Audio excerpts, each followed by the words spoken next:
Chapter 47, in which I speak up. The room where the school board met was a very different place this time. All the seats on both sides of the aisle were filled, and a partition had to be taken down and new chairs brought in to fit everybody.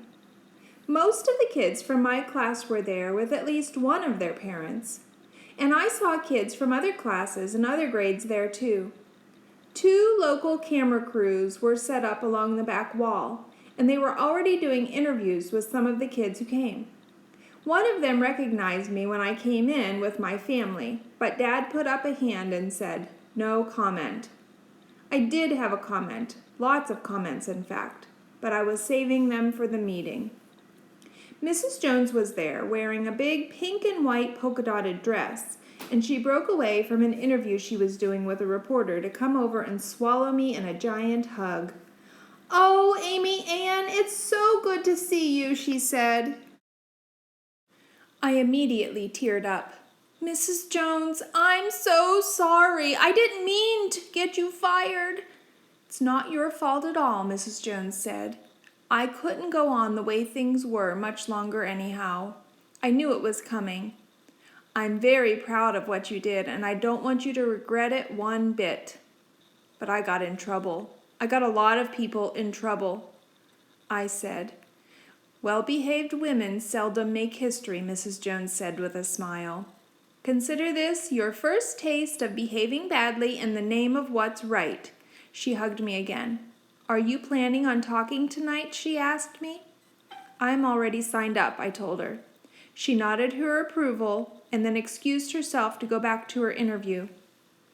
On the far side of the room, I saw Mrs. Spencer take a seat.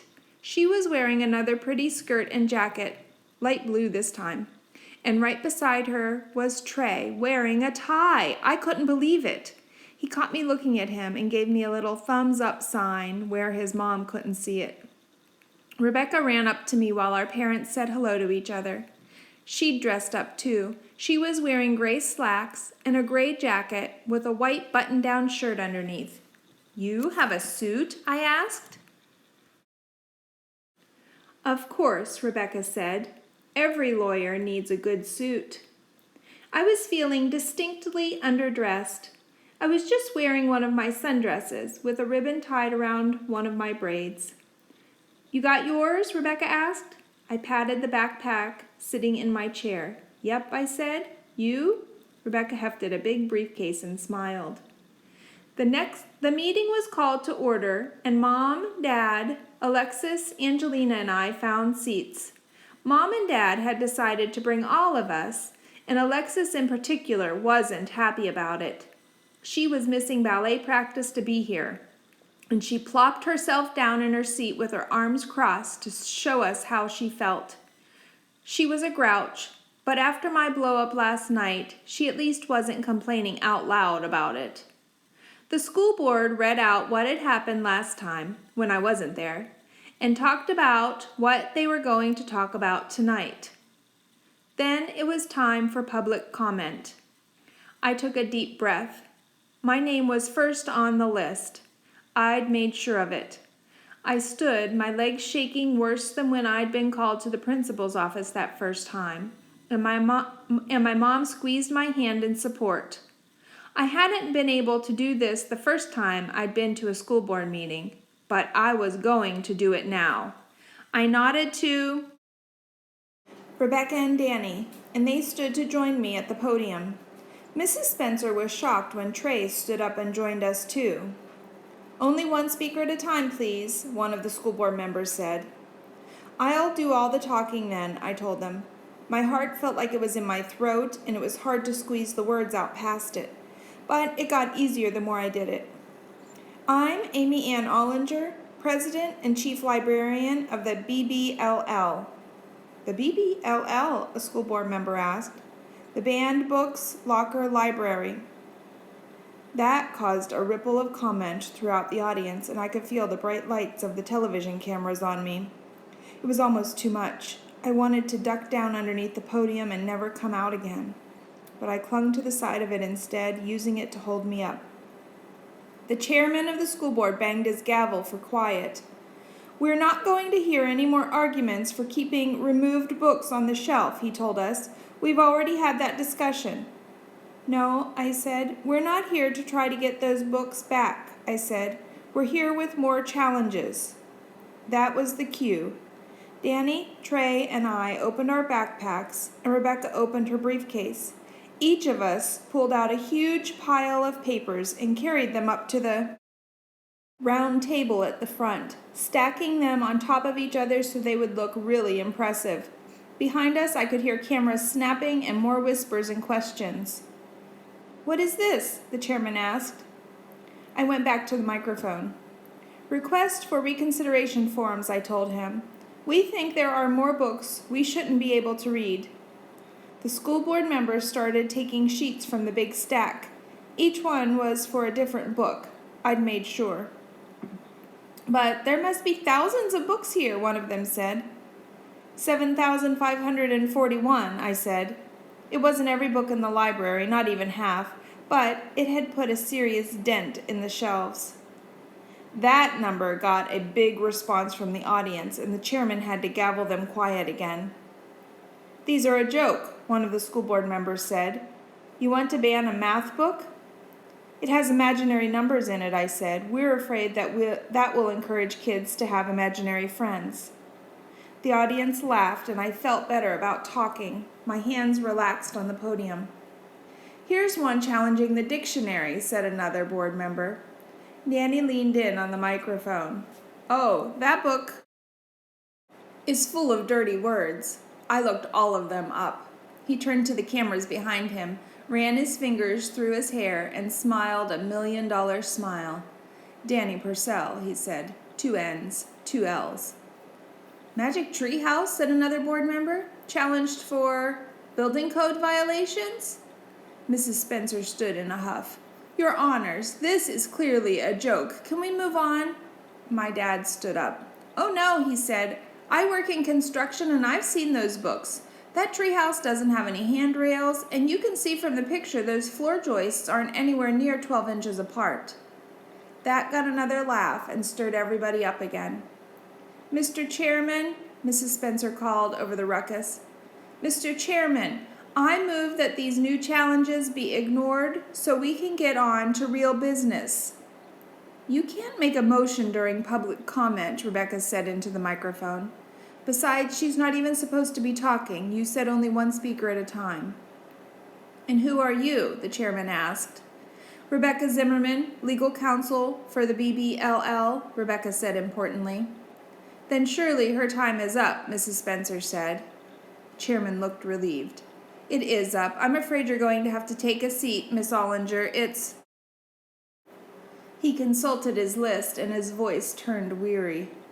Rebecca Zimmerman's turn to speak. Rebecca leaned into the microphone. "I respectfully cede my remaining time to Amy Ann Ollinger." The chairman of the school board covered his mic, but everyone in the room could hear him ask the other members, "Can she do that? Is that allowed?" "It's in Robert's Rules of Order," Rebecca told him. "And the next 12 names are all Shelbourne Elementary students who are going to cede their time to Amy Ann. So you're going to have to listen to what she has to say." The kids who'd signed up to speak stood up, scattered in different rows around the room. Rebecca's mom and dad, both wearing suits, gave her big smiles and double thumbs up. "Your Honor," I said, charging ahead before they could tell me to sit down, "you have to ban these books." "We have to do no such thing," the chairman said. "Most of these challenges are for silly reasons." "Silly to you, maybe. All reasons are silly to someone else, and we think the challenges to the books already removed are silly. What makes one person's reason any sillier than another person's reason?" That got them quiet, and the quiet made me nervous again.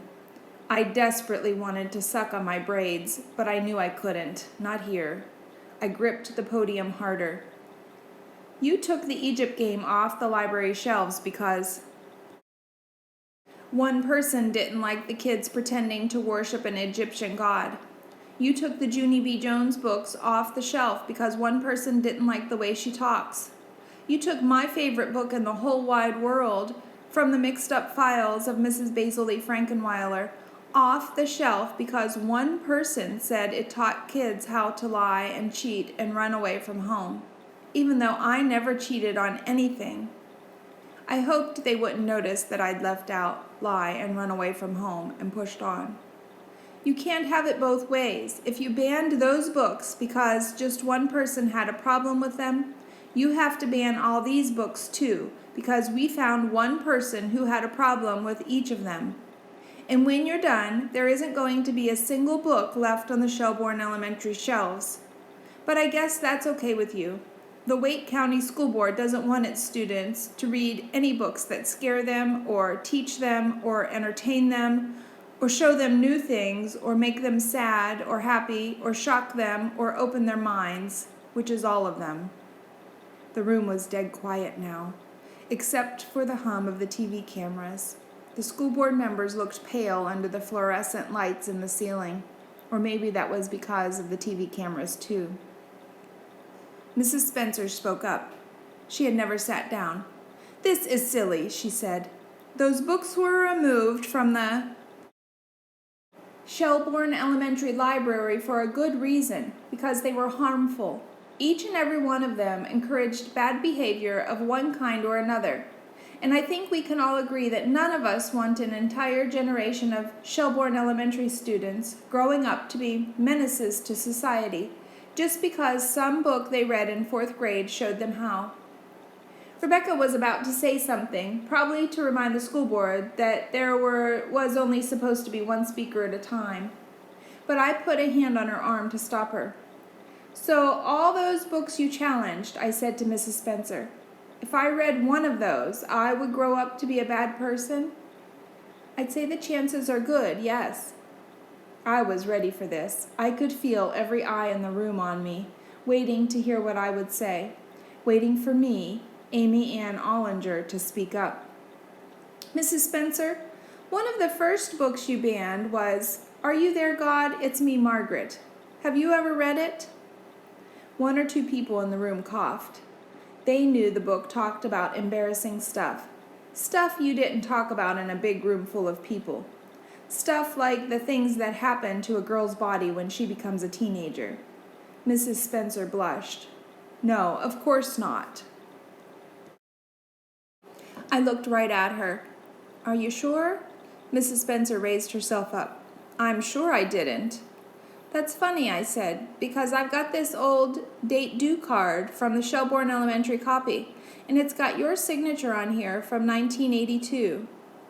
The audience gasped and giggled as I held up the card I'd found in the back of the library's old copy of Are You There, God? It's Me, Margaret.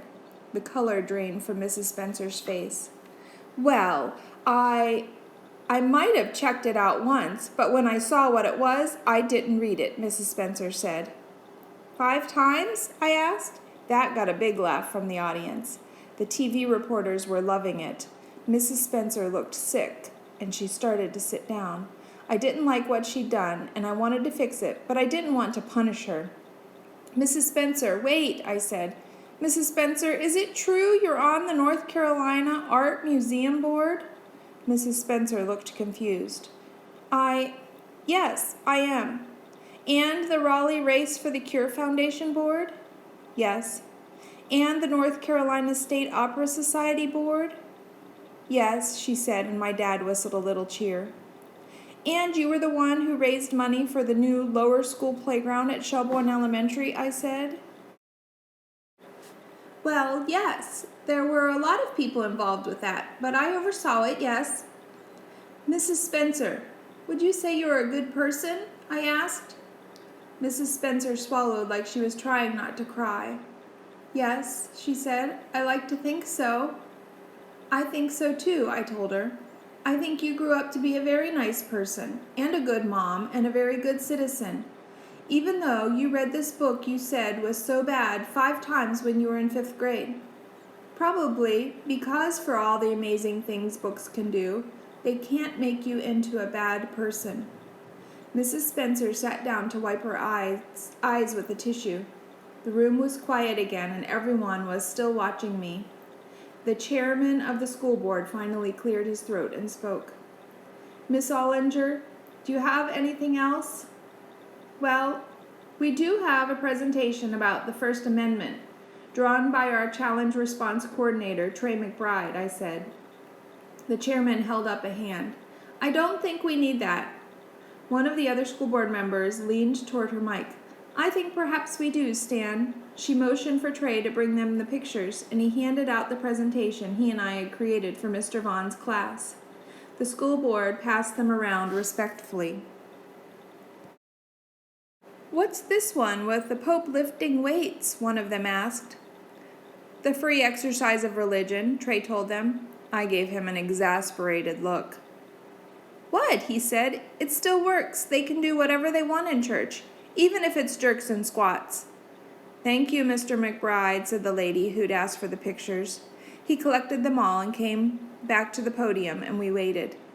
The school board members knew they were in trouble. They either had to ban all the books we were challenging, or they had to ban none of them. Either way, they were going to look like idiots in front of the TV cameras. Mrs. Jones came to their rescue. She got up and joined us at the podium. I think I may have a solution, she said. If Miss Ollinger will cede some of her time to me. I nodded. Ladies and gentlemen of the school board, not so long ago, I was the librarian at Shelbourne Elementary. We had an official policy for book challenges. When a book was challenged, it went to a faculty committee for review, and then to me, your hired representative, for a final decision. It was a fair and balanced system you yourselves designed and approved, and it was a system that protected everyone in the process.